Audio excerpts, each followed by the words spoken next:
Namaste everyone. My name is Vaishali Shah. Welcome to our session on hinduscriptures.com. Today we have Semanti Chakraborty ji.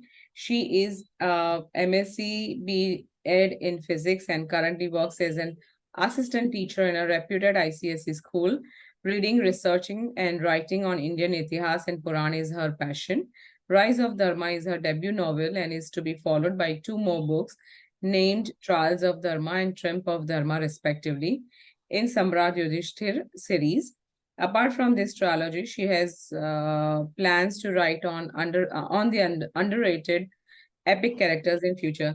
Welcome to Samantha ji. Welcome to our session. Namaste, namaste. Thank you so much for inviting me. Yeah, usually start with Guru Brahma, Guru Vishnu, Guru Deva Okay, Maheshwara, fine. Guru Shakshat Parabrahma, Tasmai Shri Guruve Namaha. So, Simanta ji, tell us something about your background and how did you start this idea and the novel?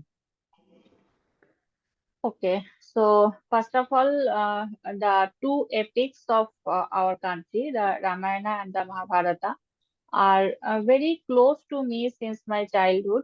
And like every Indian child, I also grew up listening to them and reading them also.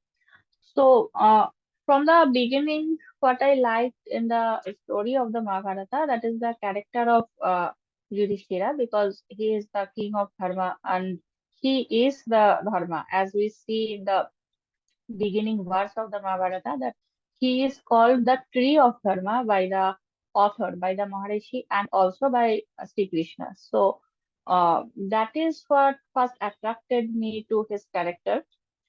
So, I liked him like I am a devotee of Sri Krishna, and I also liked him like the king chosen by the God himself, by Krishna himself. So that was my first thing with him. And then as I grew up, then I found out that slowly when I started reading the other books on Mahabharata, be it a story, be it a research work, whatever. So what I came across that is Yudhishthira does not hold a very popular place or a very reputed place to the most of the people. So that's what struck to me first. So that is that my favorite character, the one not only my favorite, Lord Krishna's favorite also.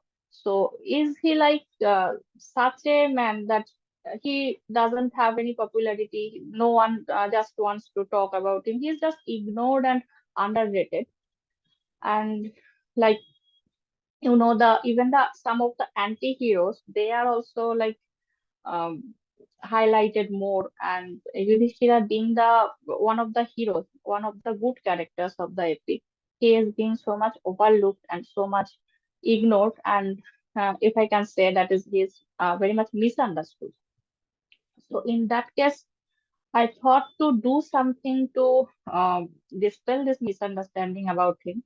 So I thought that why not starting myself that to do something for him to spread the real image of Yudhishthira, that how he was, why he was like that, and why he is held as and why he should be held as the king of Dharma, and why actually Sri Krishna chose him and none else as the king.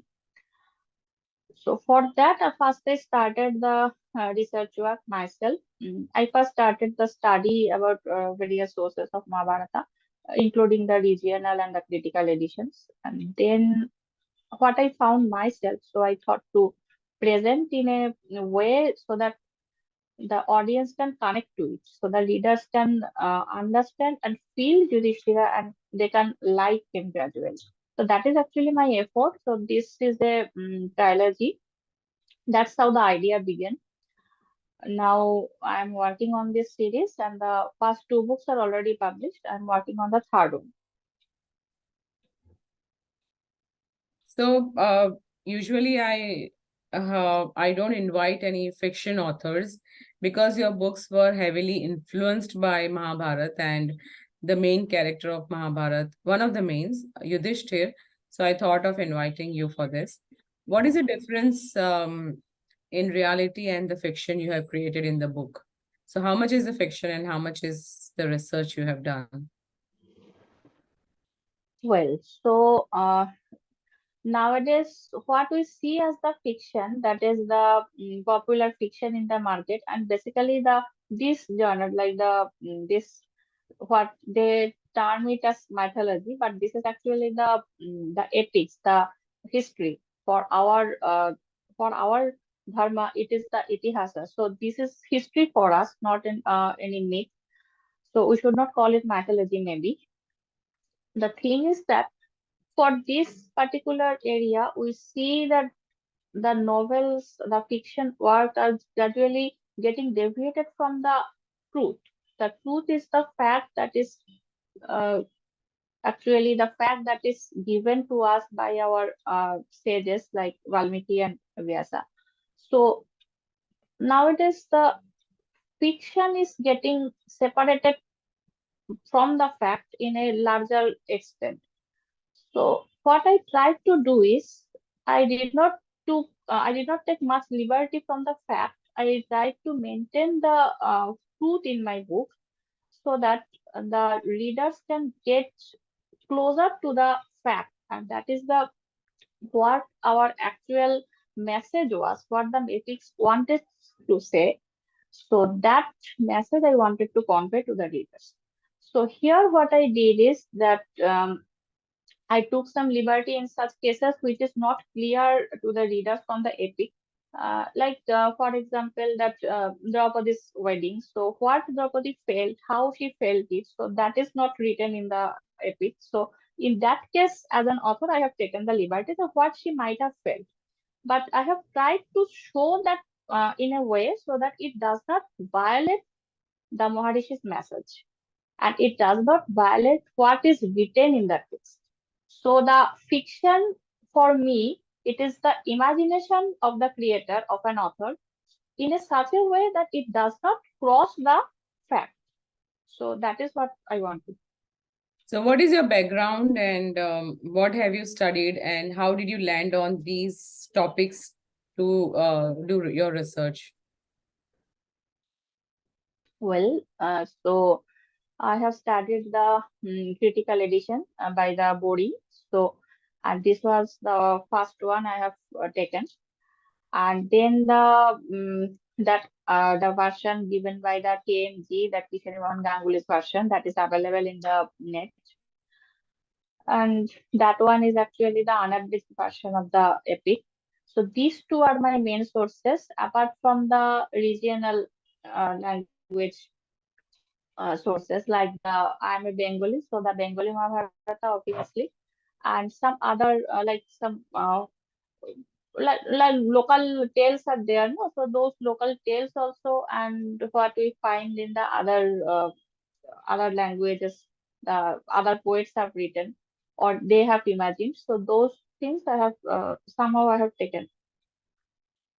So this is how I have worked, and it took me more than 5 years to complete the first manuscript. So after that, many editing has happened, and then I have learned much, and then those learnings also have included into the book.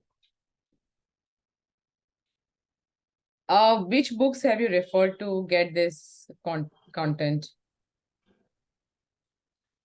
The books, like there are both fiction and non-fiction, both types of books are there. Mainly, I have referred to the text that is translated by the other scholars like Vivek Debray or the Kishore Ganguly, as I have mentioned. And other fiction works are also there, like a very favorite series of mine, that is the late K.M. Munshi, his Krishnavatara, that seven books novel, which he unfortunately could not complete. So that is a legendary work. So that one is one of my favorite fiction series.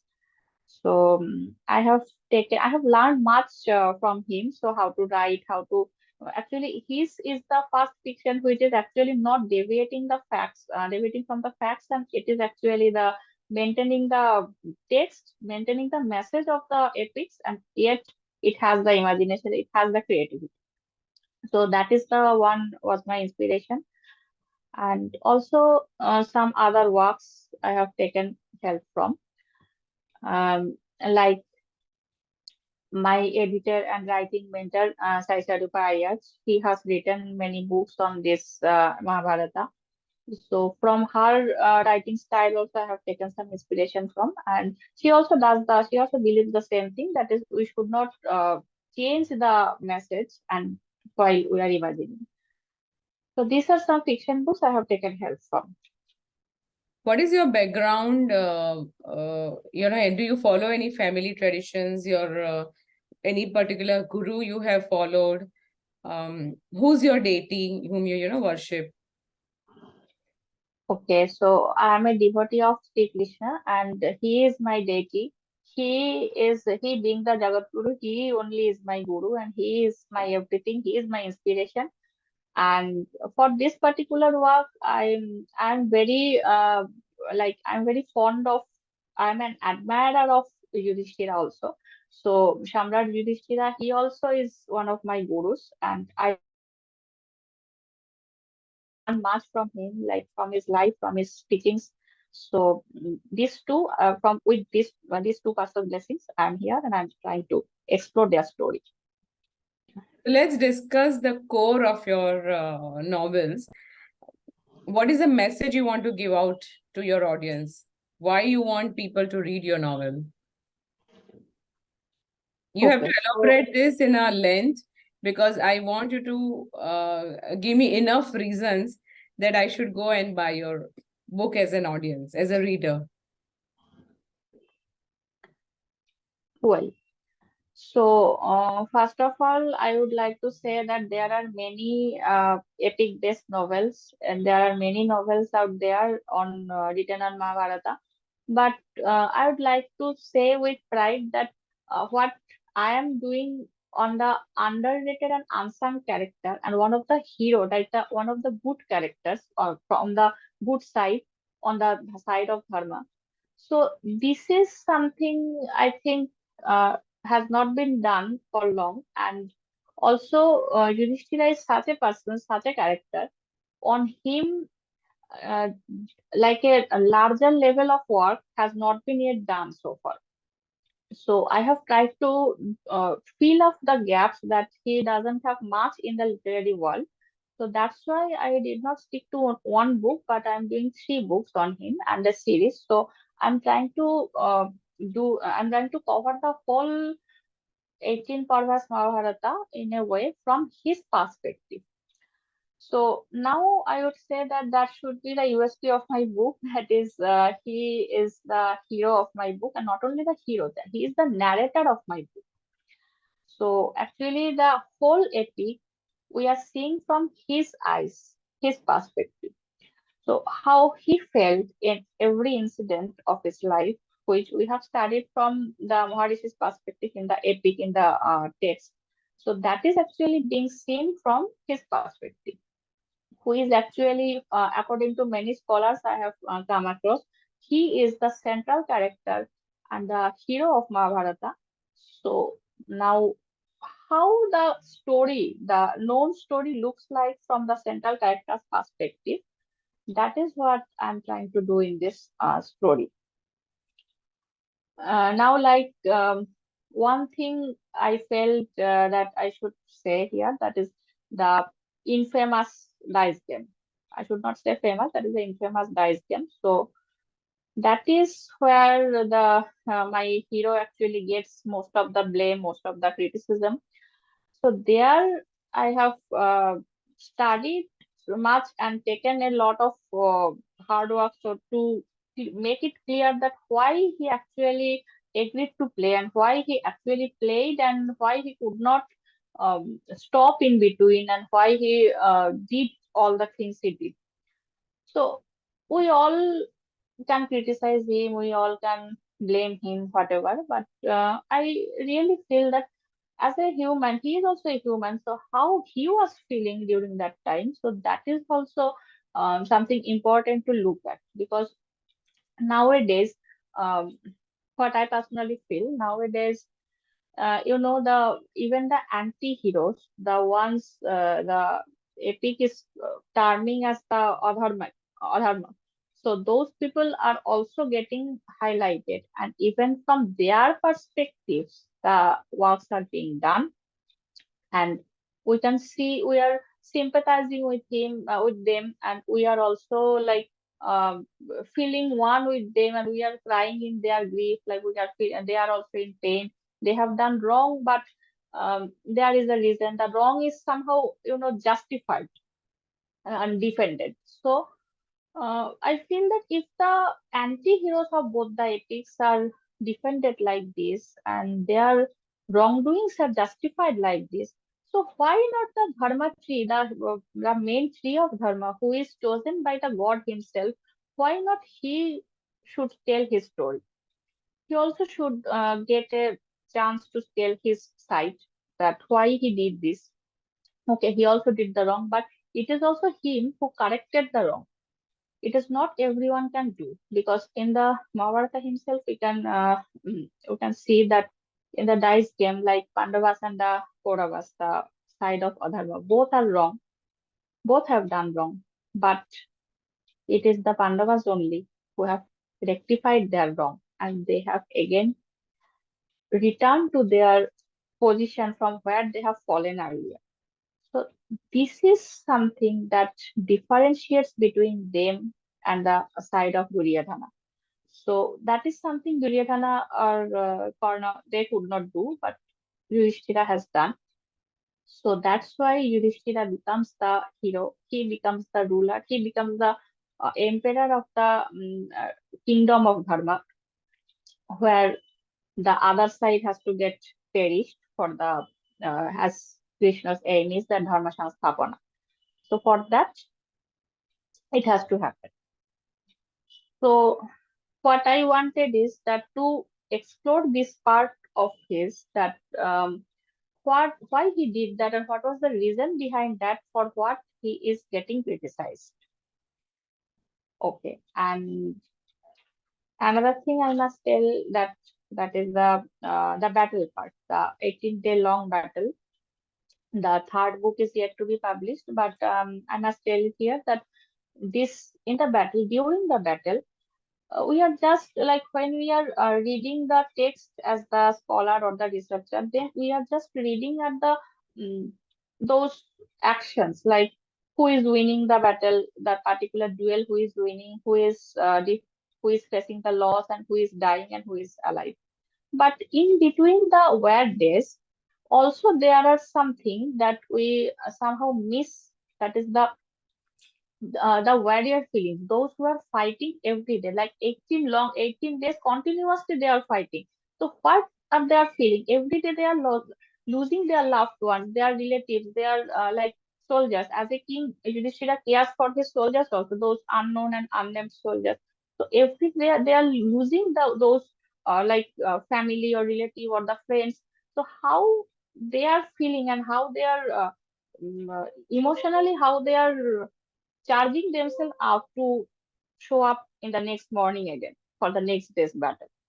So this psychology, this like warrior's emotion, that is somehow is very underrated. So I try to explore on this. Sounds very interesting. We have come across many authors who have done good research, but this is the first time I'm coming across someone who has done the research for a fiction or novel kind of writing purpose. What is your take on Arjun and Krishna's relationship, and what did you see from Yudhishthir's point of view in Bhagavad Gita? Because Bhagavad Gita has a lot to teach, and no research about Krishna or Mahabharata is complete without Bhagavad Gita. So, what have you found in Bhagavad Gita? Well, so Bhagavad Gita is the part, as you have truly said, that it is a thing that without which the discussion Mahabharata or any work of Mahabharata is never completed. So, as I am writing from Yudhishthira's perspective, and he is the one who has not listened to that Gita's message. So, it was initially hard for me to include the Gita in my book, in my story, and because as the point of view character cannot experience it directly. So it was very difficult for me to show it from a first-hand experience. But one thing I could do, that is, I personally believe, actually many scholars would agree with me. I have heard from many scholars the same thing, that is, Yudhishthira was such a person who did not actually need the Gita, who did not uh, need to listen to those messages, because he actually had that knowledge, that wisdom inside him. And as we see that in Gita, Krishna is telling us that some things, that those things are actually similar with what he is answering to the Yaksha, who was the disguised Lord Dharma. So Yudhishthira is actually in the end of the exile, what he is answering to the Yaksha, the Dharma Deva. So actually that matches in somehow to the Gita's message. So, for example, how he says that Lord Dharma asked him that who is really happy person. So he is saying that the one who eats in his own house without any debt to anyone, and not living outside of his own country, and enjoying his own meal without being dependent on anyone, he is the true happy. So that is what Sri Krishna also is telling us. That is the person who is content. That is actually the definition of happiness. So that we are content with what we have. So that is the thing. The two things are actually matching. So at this point, this is just one example. So many examples can be given like that. That Yudhishthira actually learned these things with his own life and with his own experience, because uh, he is the uh, emperor of the entire country.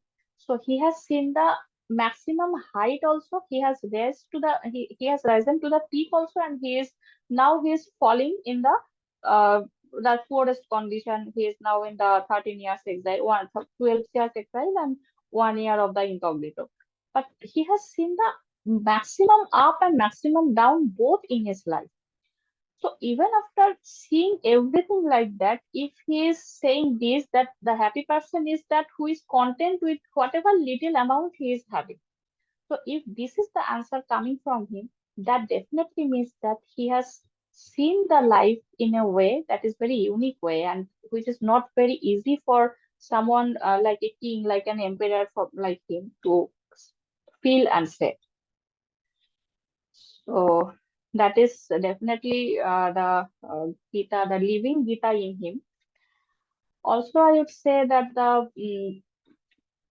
the first part of the Gita, that is why actually the Gita was told to Arjun. That is, Arjun did not wanted to fight, and that's why Sri Krishna wanted to encourage him, wanted to charge him up, and convince him that it is not something to grieve, and it will happen. What is it is That's the instrument.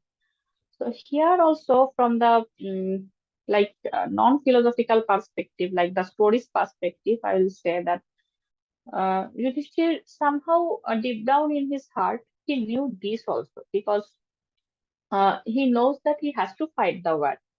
He knows he has to get his kingdom back, not for himself but for Dharma. He wants Dharma to win, because that is his lifelong goal. He is Dharma and he wants it to win.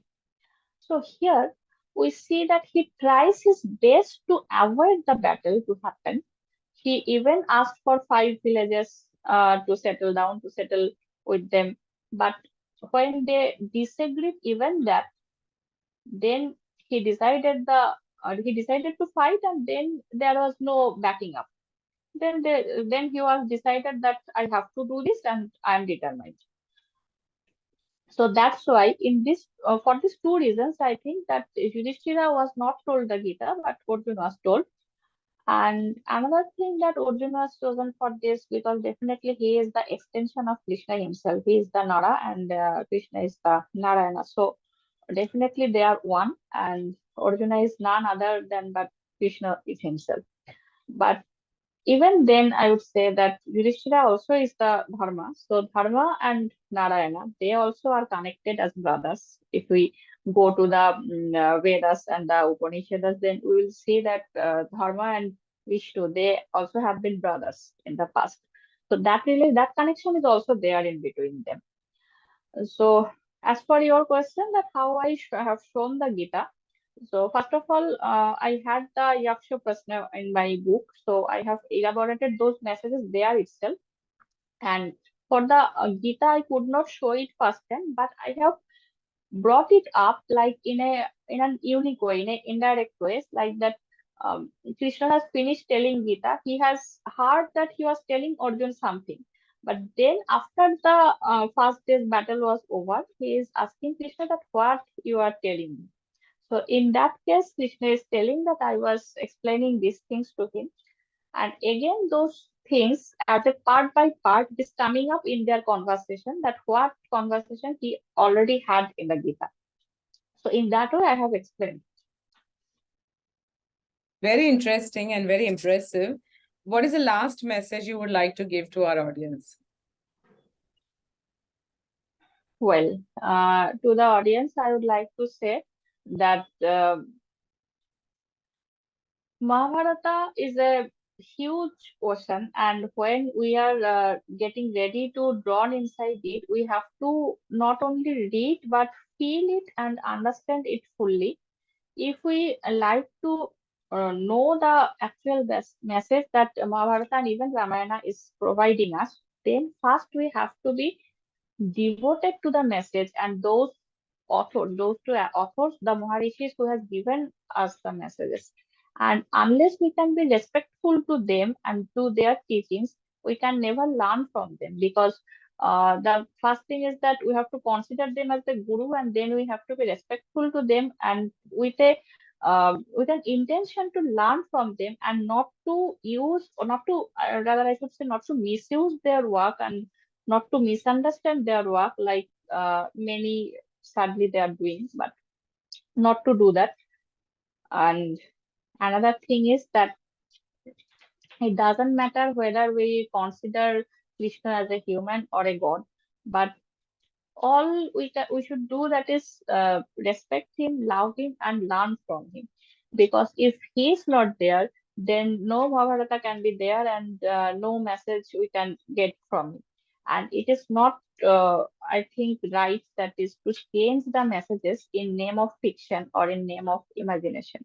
So, as a fiction author, that is my message to the audience, that even if you are coming across to those type of fiction, then always ask yourself that what the actual epic had had in that place. So what the actual epic has and what the actual author has written there. So to verify and to cross check that if that is the true or not. So always we have to um, you always have to stick to the fact, and the fact should be prioritized over the fiction. So even despite being the fiction author, I would say that we should always respect the truth and the fact more. Very interesting. Because you mentioned about Krishna Avatar, I've read that in my young age. I thought it was written in Gujarati, wasn't it? So, Yes, but which one did you translation, read? English translation I have read. Hindi is also available. Acha, it has other translations as well. Hmm. Yeah, Hindi I was sure, but I was not sure if it is there in English as well. Is it? Yes, because I have both the versions, English and Hindi, both I have. Oh, interesting. Yeah, it has a lot to explain. It has a lot written about Krishna. It has a lot of information about Krishna. Sure. Okay, thank you so much. Thank you so much Thank you. for sharing your input on Mahabharata and especially Yudhishthir. And I'm sure our audience will have a lot to learn from this conversation. Thank you. Thank you.